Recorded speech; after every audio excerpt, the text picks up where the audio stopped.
Enfa Emma Party no na ekura no manifesto kura keka ombehwe tu ho na monkwa no mu entimi enye running mate ene say emu ensema hodo kura na asebe a mudi ni po amonte no bra mo breye na enye adekumo to hwesa no ma we no keka ni na de boma na say NDC de eno manko yi kura. We have an excellent message as set out in our manifesto: leadership of service, protecting our progress, transforming Ghana for all.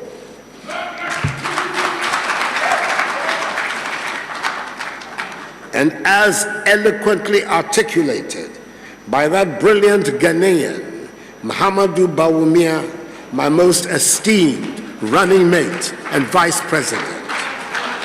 It is interesting to note that the NDC in opposition is not able to take the lead in doing some of the things that are most often done, first by parties in opposition.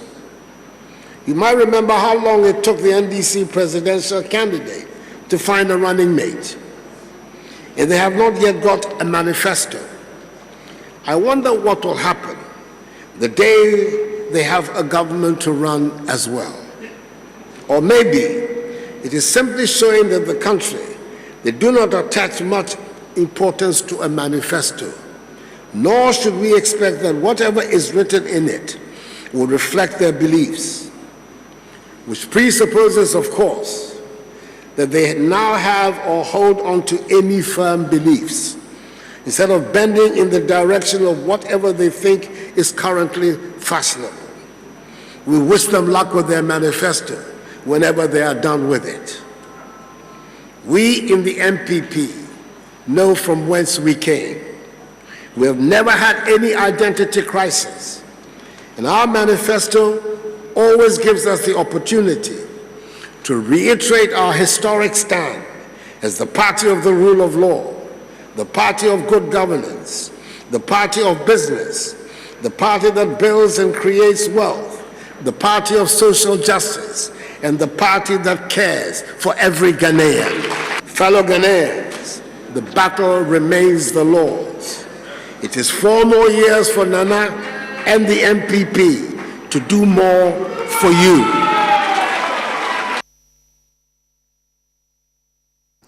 Omanpanyida da John Dramani Mahama ono na etu franka e de ama NDC amanyekuo no na bo a wode ehye afarefo ne se wo nto abama na oba premise fu ono abehye a supply direct e de ama wo mo abreko a enkofa ba bia ebekwa ko wiase no obeka se wonsa anka menim se eha eyekwu adwuma ene afare adwuma ne ye konsuo so eche nnam ena yedo bayire yedo ebro yedo nkatie I just say your dog and your man Ghana here say Ediane Ebeba on my no. And so I was say if you are for no ne afare for no. Almost so omobre no mu fifre no. Also almost so munya bibi na omutimi hwe omoma me omoyere mo.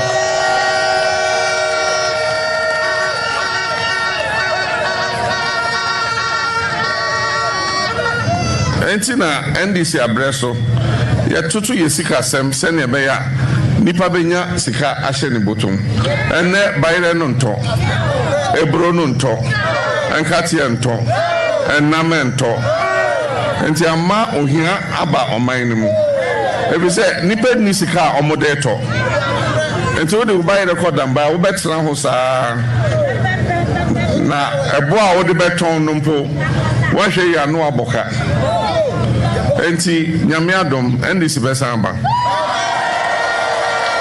abra Professor Mills wo ho premix ejuma no ototo ni yie ema landing beaches ni nyina premix no na ebedi afare for nsem omo ena beche ama omo ho enso abra NDC free aban so afare premix no omo de besi party for nsem na sani pani bebre omo nya afare for omo nchenam onso ya de premix na ebe ma omo a na omo so omo de atoso na omo aton ama fishaben no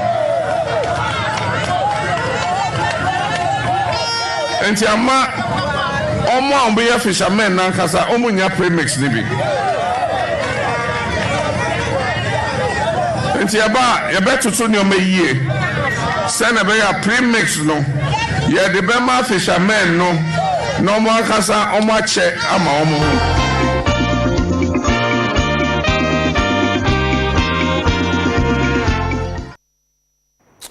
yet one seven Sudiana, yes, I call a mampeni, Akachi ebio. Now, a mampeni, Edia Tuja, HM, so Wabra COVID in Tino, Uchima, a idea any edge pan, say, Sa Gadia by an uncle see a woman penny that John Dramani Mama Pensan says, a case is already dear, a convenient in the Canoma Bassa, a woman mufa. And why should anyone imagine that an NDC administration under the former president would treat businesses any differently from what they did the last time round? Fellow Ghanaians, in spite of the unexpected and dramatic entry into our lives by COVID-19 and the subsequent worldwide devastation, we can demonstrate that we have set the economy on a strong foundation and businesses will flourish. The virus has slowed us down, but it has not diverted us from the path of growth we have put the country on.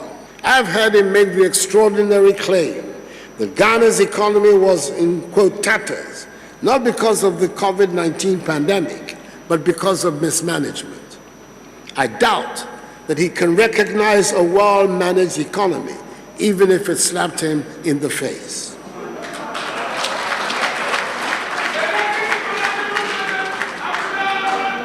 Luckily for us, we do not have to rely on his judgment or assessment of the economy, but it's important to tell him, just in case there are others like him around, that Ghana is today in a position to be able to provide one hot meal for JHS 3 students who are back in school in the midst of the pandemic, to pay for 6 months the water bills of all Ghanaians, to subsidize the electricity bills of all Ghanaians for 3 months.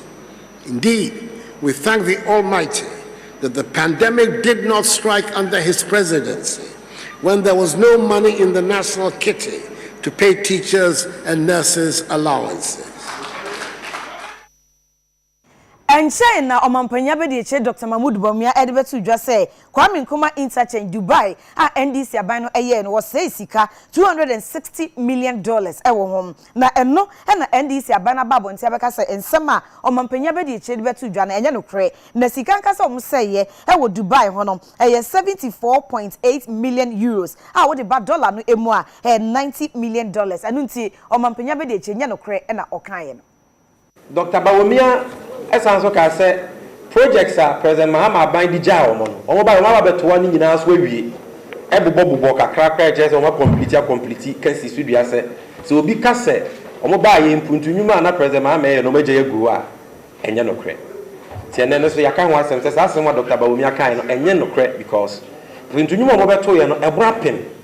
The Omaye Akyere. And also a monster trophy for Munia, you will position. And then another matter of Kunya Niabo, which ya Omotu Mrika Moye. But Bodwana, dear, hundreds of them were your own list. Why it be e-blocks, it be a hospitals, it be a cheap compounds, it be a polyclinics. Nini no major gumrumwa. They said, President Mahama Khan and Rano, Okusukus in Mubia, Kusi and a headmaster, and I can say a students. It is not true, say. Projects are President Mahama Dija or Muninano, or mobile Mababa to us. I was your way, Kwame Nkrumah Interchange. Dr. Bawumia, I can't want some say, Neboy $260 million. MPP for the Atu Manuaka, the good job, many more. Suddenly, I hear Kwame Nkrumah Interchange in $260 million. A board then do Yadibiatoso. Tiene, a address a best settle issue once and for all. By Yamamo parliamentary hands up, you know. By 16th August 2012, the parliament approved, the 5th parliament approved here for the circle interchange. Sikani is 74.8 million euros. And that is the same amount of money our contractors need to here. And also the engineers in the and what dance Akyere say 74 million euros now parliament approve equivalent to $90 million. And one of contractors in use $1 cra amoroso. In the end of crescent circle interchange, you had $260 million and the year to say Dr. Boasiako. The second project are a base circle interchange, you know, a friend of Ring Road flyover, no? And also home hands at the knee. Parliament approved on 2nd October 2014, 2 years after change had been approved and the project was already ongoing. In the approval, we improve. You can circle interchange in this project is $170 million. And no, a separate project, a friend of Ring Road flyover. And then on a bridge, 10 years by 1.2 kilometers. And then there were over 40,000 pounds. A such a Kwabena interchange in the Bibri. There were 3 bridges. A whole project, one of Kwabena interchange in the Bibri. You approve way interchange, August 2012, way October 2014, Ring Road flyover. Ring Road flyover $170 million. Kwabena interchange is 74.8 million euros, equivalent to $90 million. The scope of work and your pet. So there are different transactions. And I just will be a lot of trouble for for. To say Dr. Bawumia. And over projects are and your pet. Now I can't have 90 plus 170. No one 260. No one be the same piece. What I say. Kwabena interchange pay your $260 million. That is not true. They are 2 different projects. Na lawyer Sami Jenfisa to aso ade atudwa echirimo esena no da dwumadi kese a eye mampeni abedi cheba omia eba be ye meche town hall meeting no wo chim se bo nyuma hodo bebiri so no na wo chim no nyina no esema nyuma adwuma eni wono bra sample to nyuma yewra Dr. Bawumia bo ni slim se aban wo yaye nyina no de dikan dodo na no eni ho the fellow ghost projects on Akyere will be here.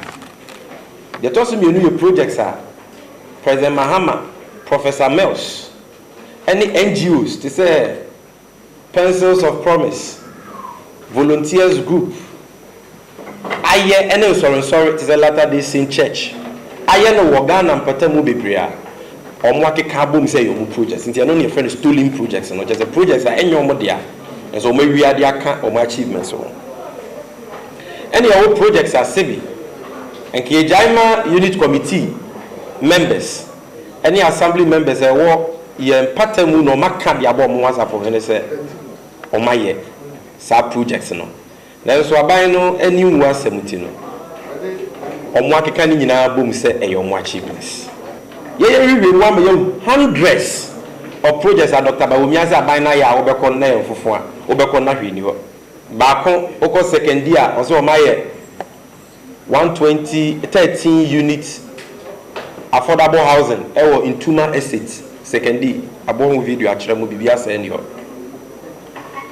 oko sefiyo also my 120 housing units bisu ho and also kwa ayemfofo bibia send yo oko talency upper east in Patamo baby also mo 500 verse if you then 500 units no upper east there 120 units and also bibia ni ho west came also why 1 district 1 factory bibia ni ho sa site ni yemfofo Drumanka say ewo in Kwanzaa Patamo also why akwan ghost project obekọ bibia ni ho say wokọ baby to say you also anyina bring primary school almost o ma rehabilitate ya mamu videos a e say bibia say ni o school no apart tetia say a mpoma kwa anyede enna ho ya sanso mamo examples of projects are enya ban we na ye so maje won ni munyama pa say your projects eno no say wokọ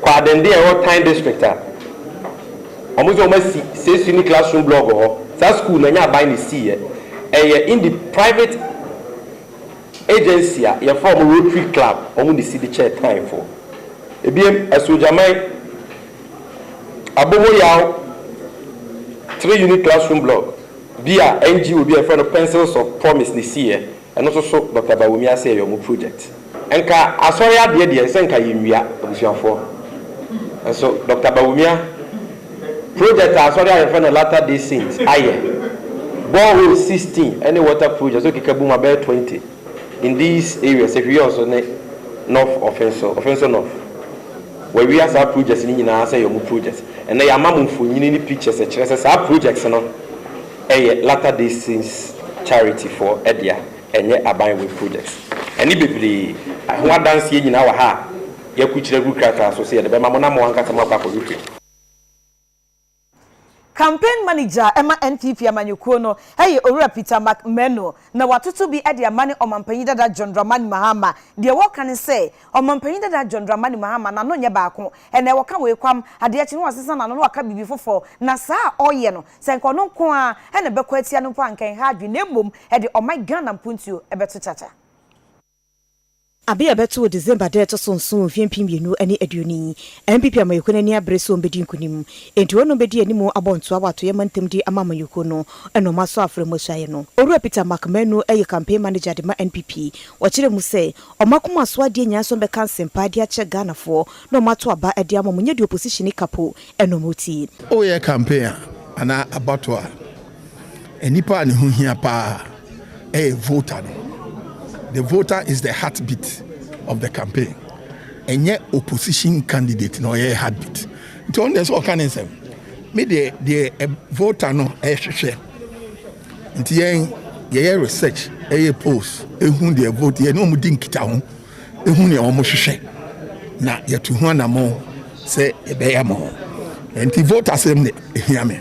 Enye John Mahama sem. John Mahama is the most inconsistent politician amehu okanwe ne oh free HS agenda de buy oh there be oh necessary you know you buy a better store oh I mean Okada you buy a better store Okada is so mo na mbetwa mu in 2012 when you were in government and he's very inconsistent and you know and I mean mission so me the voters and me say Ghana voters so o me discerning in papa from Bonny and the MPP and papa they will give Nana Akufo-Addo 4 more to do more.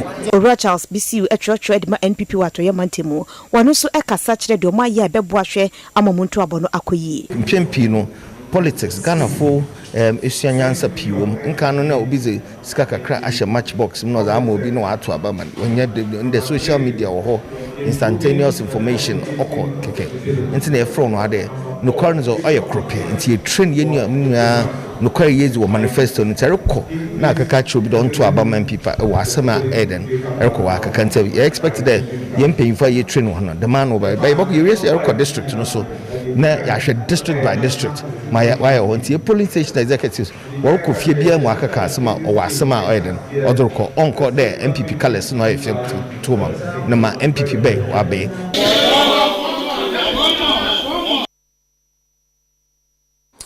Baby kakra ni na opani pa na ohye eye forestry commission so lawyer Kojo Usu Afia Sir John ekọ ne kra chi na gina so amadibre no adampan eno na ne de amamre na mane akoso ma sofo a ohye nsase ne oba de pa ho sem so runyamfo asuma kireme abo Owura John Alutidin sesese no ono baye opani pa de ama eye forestry commission Onwanyamfo kwekwa asuma kireme oswafo ohwensa senior board ne paso ene hweye ma Owura John Aluteso afremu hweye se forestry commissioner meche kwanchefo pin ba behwe kwa ibrintu so ena togbe atakro to so enso wahene edema alavanyo so afremu hweye se oba beboa ahwe amekuo no agina wonan so papa onwanyamfo kwekwa asuma kireme reto ewura no mienu enim se omo abanomunye adwumaden enhwe emboa eme kwa ibrintu hye no emfa ne ntoma pemfra ayemra ye de ye adwuma no chief executive bia ka Forestry Commission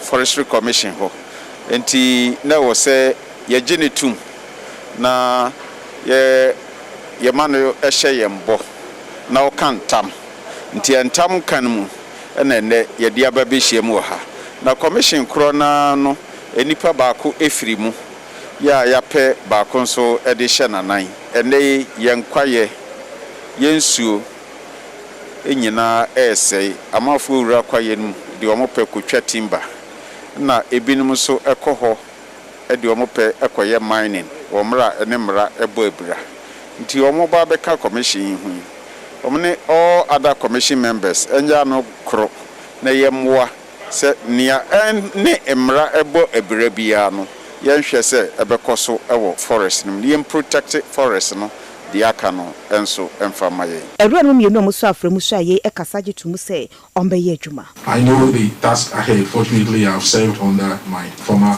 boss, and I know under the direction of the board and then the honorable minister will continue to embark on the projects that our former chief executive embarked on, and continue to work to achieve the objectives and the mandate that the Forestry Commission was established for. Maniaje say ene ya swear me in as a member of the Forestry Commission board. In the meantime, I don't think I can say anything until I get into the works of the commission. Then I would know what exactly they do, and then if I have any suggestions, then I would also give. National Development Planning Commission womo ebeye nhyiamde bia National Development Forum etoso edumie no odumra edumie wukwada e no obedi djuma etise no mde adwendwe ne mapa ebeboa amagana yakonkan e wo mpuntio eho be say one say COVID, the new work style. See COVID-19, the post-COVID, the new work life. It is see an Kwabena so never for say be adwuma. And ye be say COVID-19 no Kwabena never for so. A Kwabena pon never for say be see offices. A Kwabena pon never for so office na dey niam sa na be hu abeboa ma ya adwuma. And na you be ye ka say sebe oba fofura otumi tena fie bosom miensa na bosom sia na odi ayedwuma maybe na be ye asem bebre sisi etumu se oba bi mpo wakwala mpo no obetumi atena fie no wa na adwuma sa na ete sa na manyan ade ase etumi di hu abobo ama yetu abanfo ho na se ye de be ye bibi e se policy na je se ye nyina na ye di hu nkomo ye hu ba bi ebesi we nyina na ye bi se ho se andamo ayetu akwa enim na kwa ben so na be fa sa de we betumi atrem ni aye ni yei netumi aboa na Ghana ye mpuntu a efa adwumaye ho no akosoro enu te na ye to nsa afra abenfo umedi enim ni ye san pensempensemu no ye ntuma Ghana man ye nkire ya adwen nkanka ya ye adwuma ni bi no se kwa be fa so a ebeboa ye e wo se etwa ye ho na ya je enkato ye bape ye beto akase no so